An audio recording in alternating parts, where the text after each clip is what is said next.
Bonsoir Estelle. Bonsoir Mohamed. Ravi de vous retrouver. Moi Alors aussi, Estelle, encore un grand artiste qui nous quitte. Oui. Paco de Lucia a été victime d'une crise cardiaque. Il n'avait que 66 ans. Paco de Lucia, de son vrai nom Francisco Sanchez Gomez, virtuose de la guitare, il a su mélanger le flamenco au jazz sans le dénaturer. Et là, il se produisait donc au Montreux Festival, au Jazz Festival, c'était en 2012. Alors la guitare, c'était une affaire de famille chez Paco de Lucia. Il l'a appris avec son père qui était chanteur de flamenco, avec ses oncles aussi en Andalousie, dans un petit village près de Cadix. Il a joué ensuite aux États-Unis avec Larry Coryell, Carlos Santana. Et je vous disais qu'il avait su mélanger le flamenco avec le jazz, mais il aimait vraiment mêler différentes sonorités, mais sans jamais perdre le son flamenco. Il s'était ainsi tourné vers la musique indienne, la salsa, la bossa nova, la musique arabe.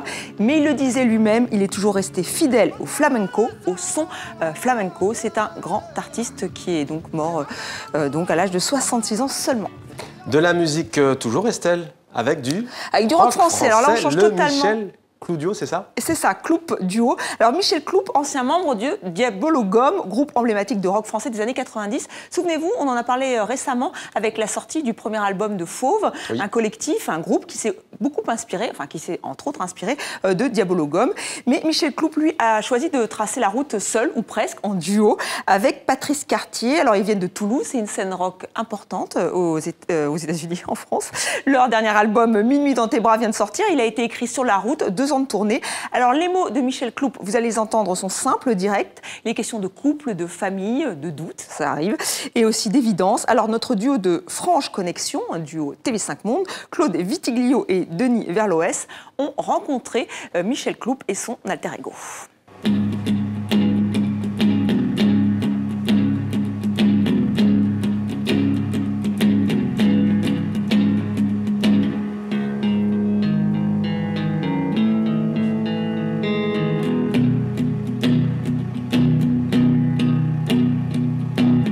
J'ai juste repris ma guitare et je me suis dit il faut d'abord que j'écrive des chansons que je puisse jouer guitare-voix, quoi, très simplement.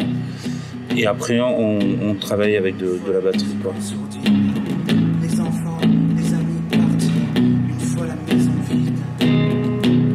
Après le tsunami, quand la fête s'achèvera, que je retrouve... Là sur cet album il y a eu beaucoup de choses où les textes ont été écrits après parce qu'on a beaucoup plus travaillé tous les deux à la base des morceaux. Tu me demanderas encore jusqu'où irons-nous, mon amour, quand est-ce que tout sera fini? La musique c'est pas un décor, c'est pas un truc pour être cool ou c'est pas un truc que tu mets en fond sonore. Non, la musique ça s'écoute et c'est vraiment quelque chose d'important. Les chansons, les textes, c'est important. J'essaie de faire en sorte j'essaie de penser aux gens qu'ils puissent écouter, tu vois, et se sentir touchés ou concernés.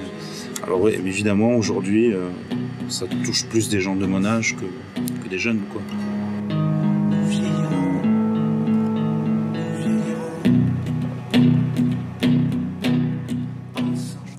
Voilà les vieux comme moi, un peu les quadragénaires. Alors voilà, c'est pour ce petit extrait de Franche Connexion. C'est notre rendez-vous mensuel sur tv5monde.com qui nous permet de découvrir le meilleur de la chanson francophone.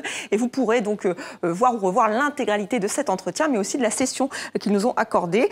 Et pour terminer, un procédé presque révolutionnaire, hein, puisque si vous aimez l'opéra et que, comme moi, vous ne maîtrisez pas vraiment l'italien ou l'allemand, contrairement à Mohamed, eh bien, vous pouvez donc lire les sous-titres, mais c'est pas toujours agréable. Donc, au Japon, ils sont très malins. Ils ont inventé des lunettes high-tech, vous allez les voir, voici les cobayes, et les sous-titres défilent dans les verres. Alors c'est vrai que c'est assez intéressant parce qu'on a l'impression d'être au cinéma, vous savez, comme quand c'est sous-titré en langue originale, mais je trouve que ça nous coupe un peu avec le réel, le spectacle vivant, ouais. Et puis ça n'existe qu'en japonais, et ouais. Mon japonais n'est pas très bon, et je dois l'avouer aussi, et voilà, tant pis pour moi. Merci beaucoup Estelle Bartin, à demain.